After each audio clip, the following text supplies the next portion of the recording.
Hi കൂട്ടുകാരെ, പുതിയൊരു വീഡിയോയിലേക്ക് എല്ലാവർക്കും സ്വാഗതം.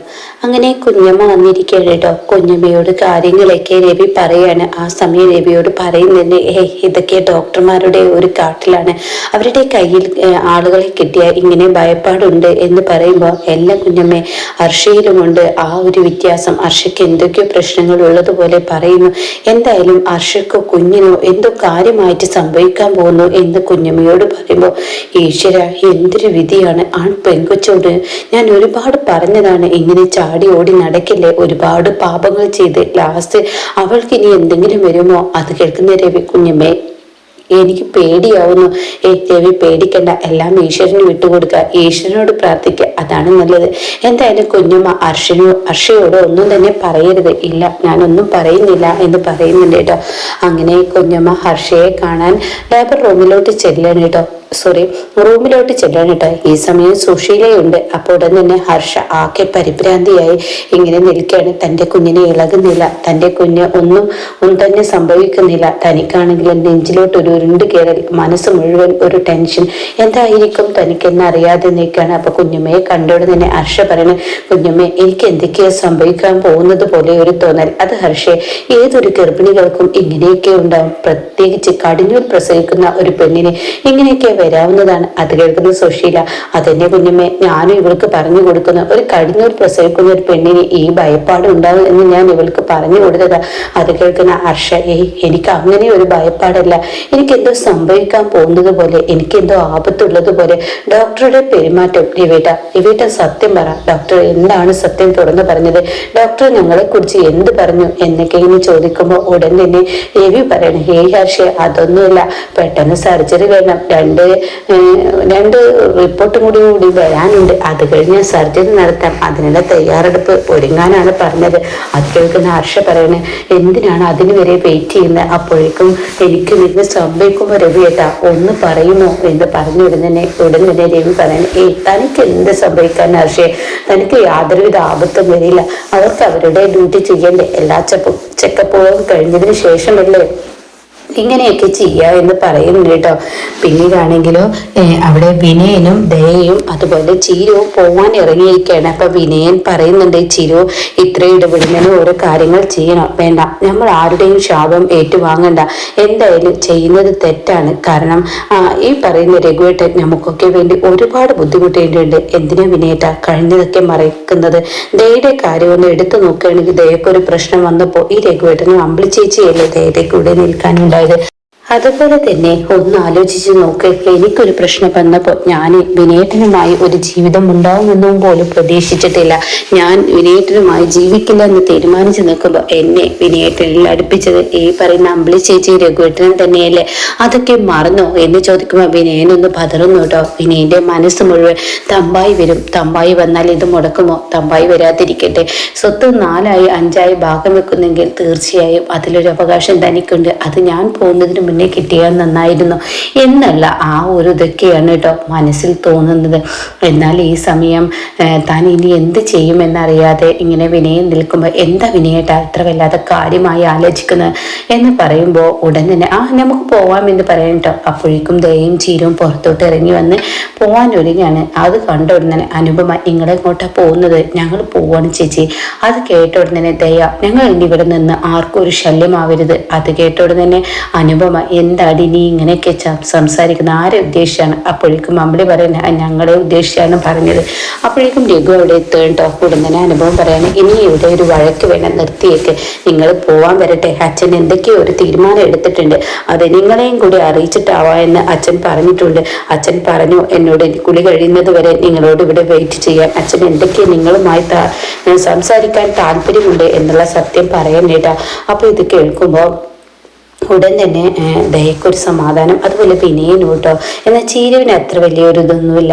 അങ്ങനെ അമ്പിളിയാണെങ്കിലോ ആകെ ടെൻഷൻ അടിച്ച് നിൽക്കുക, ഇനി വരാനിരിക്കുന്നതെന്ന്. എന്നാൽ രഘുവിൻ്റെ മനസ്സിലാണെങ്കിലോ ഒരിക്കലും ഈ കന്യാശ്ശേരി മനയിൽ നിന്ന് കിട്ടിയ ആ സ്വത്തുക്കൾ കൊണ്ട് താൻ എന്തായാലും മുന്നോട്ട് പോയി കഴിഞ്ഞാൽ അത് തനിക്ക് ഗതി പിടിക്കില്ല, അത് ഉറപ്പുള്ള കാര്യമാണ്. എല്ലാവരുടെയും ശാപം തൻ്റെ തലയിൽ വീഴും, അതുകൊണ്ട് തന്നെ അത് 5 ഭാഗിച്ചോട്ടെ എന്ന അഭിപ്രായത്തിൽ തന്നെയാണ് കേട്ടോ രഘു നിൽക്കുന്നത്. ഈ സമയമാണെങ്കിലോ ഇങ്ങനെ മാഷ് ഇറങ്ങി വരികയാണ്. അപ്പൊ മാഷ് എൻ്റെ മക്കളൊക്കെ പോവാൻ നിൽക്കുകയാണോ, അതും അച്ഛൻ്റെ സമ്മതം ഇനി വേണ്ടെന്നുണ്ടോ? അത് കേൾക്കുന്ന ചീര് പറയണ, അല്ല അച്ഛ, ഇന്നലെ വൈകിപ്പോയി, അച്ഛൻ്റെ ഫാദേഴ്സ് ഡേ ആയപ്പോൾ ഇവിടെ നിൽക്കണം തോന്നി, അതിനിടക്കാണല്ലോ ഇങ്ങനെയുള്ള പ്രശ്നങ്ങളൊക്കെ ഉണ്ടായത്.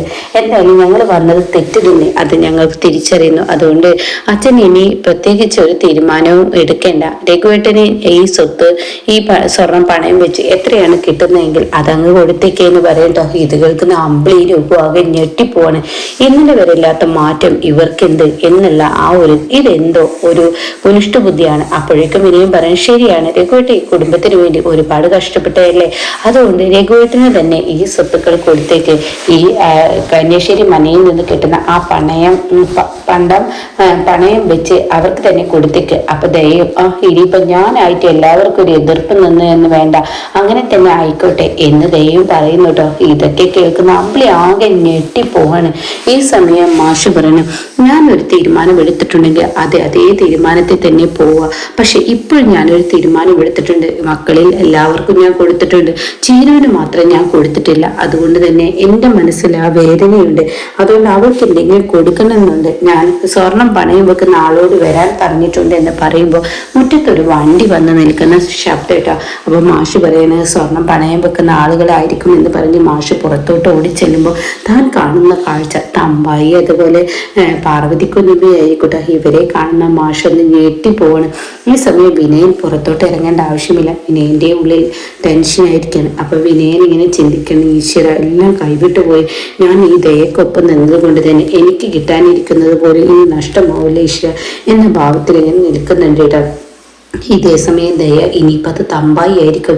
എന്തായാലും ഇനി ആർക്കും സ്വത്ത് പണയം വെച്ച് കിട്ടില്ല. ഇപ്പൊ വിനയേട്ടൻ്റെയും ചിരിച്ചേച്ചിയുടെയൊക്കെ കാര്യത്തിൽ തീരുമാനമായതുകൊണ്ട് തന്നെ നിങ്ങൾക്കപ്പം ഇനി ഇത് മുടക്കണമെന്നുണ്ടാവില്ലല്ലോ എന്നിങ്ങനെ പറയുന്നുണ്ട് കേട്ടോ. ആ സമയമാണ് മാഷ് പുറത്തോട്ട് ചെല്ലുമ്പോൾ താൻ കാണുന്ന കാഴ്ച തമ്പായിയാണ്. തമ്പായിയെ കാണുന്ന മാഷൊന്ന് ഞെട്ടാണ്. ഇതേ സമയം മാഷ് എന്താ പാർവതി തമ്പായി ഈ വഴിക്ക് വന്നത്, അത് കേട്ടോടും തന്നെ ചില കാര്യങ്ങൾ പറയണമെന്നുണ്ടായിരുന്നു, അതുകൊണ്ട് വന്നു. ഉപാസനാമൂർത്തികൾ കണ്ണിൽ വന്ന് പറഞ്ഞു ചില സത്യങ്ങൾ, അത് പറയാനും കൂടിയാണ് വന്നത്. അപ്പൊ കുഞ്ഞമ്മ പറയണ ചില കാര്യങ്ങൾ പറയണം തോന്നി, അതുകൊണ്ടാണ് വന്നത്. അത് കേട്ട് തമ്പായിയെയും കുഞ്ഞമ്മയെയും അകത്തോട്ട് വിളിച്ചു വരുത്താം, വാ അകത്തോട്ട് വാ, അകത്തോട്ട് ചെല്ലാമെന്ന് പറഞ്ഞ് അകത്തോട്ട് ചെല്ലുന്നുണ്ട് കേട്ടോ. ഇതേ സമയം അകത്ത് ചെന്ന പാടെ തമ്പായി ഇങ്ങനെ ചോദിക്കുന്നുണ്ട്, എന്തായി ഇവിടുത്തെ കാര്യങ്ങൾ, കന്യാശ്ശേരി മനയിൽ നിന്ന് കിട്ടിയ ആഭരണത്തിന്റെ കാര്യം എന്തായാലും അനന്തനോടൊരു കാര്യം തോന്നുമ്പോൾ അനന്തന്റെ കുടുംബകാര്യത്തിൽ ഞാൻ ഇടപെട്ടു എന്ന് തോന്നൽ വരരുത്.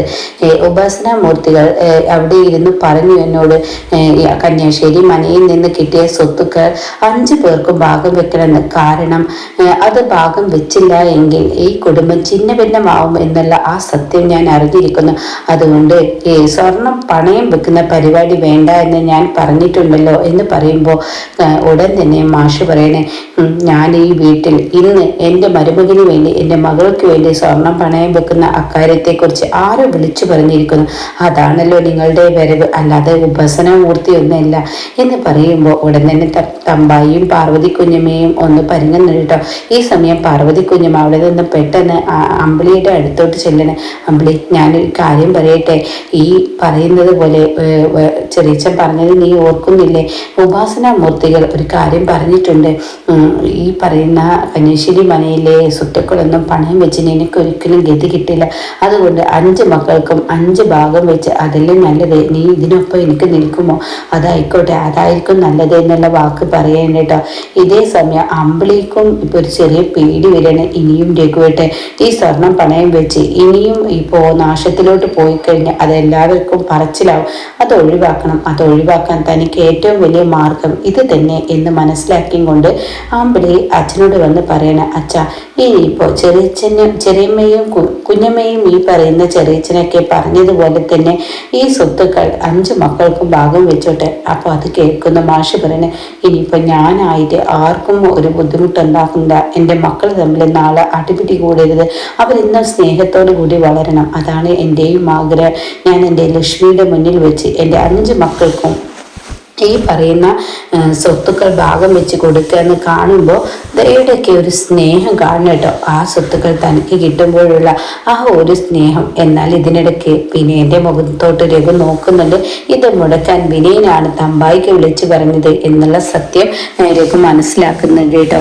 ഇതേ സമയം ജീവരാജിന്റെ നിയോഗത്തിൽ ഇനിയും വീണ്ടും മഞ്ചാടി ഇറങ്ങാണ്. ഇതിന്റെ സത്യാവസ്ഥ കണ്ടെത്തണം. തൻ്റെ മകന്റെ ഡെഡ് ബോഡി ഇതുവരെ കിട്ടാത്ത സ്ഥിതിക്ക് ഇനി ഇത് കാര്യമായ അന്വേഷണത്തിലോട്ട് തന്നെ കൊണ്ടുപോകണം എന്നുള്ള ആ ഒരു തീരുമാനം എടുക്കുന്നുണ്ട് കേട്ടോ.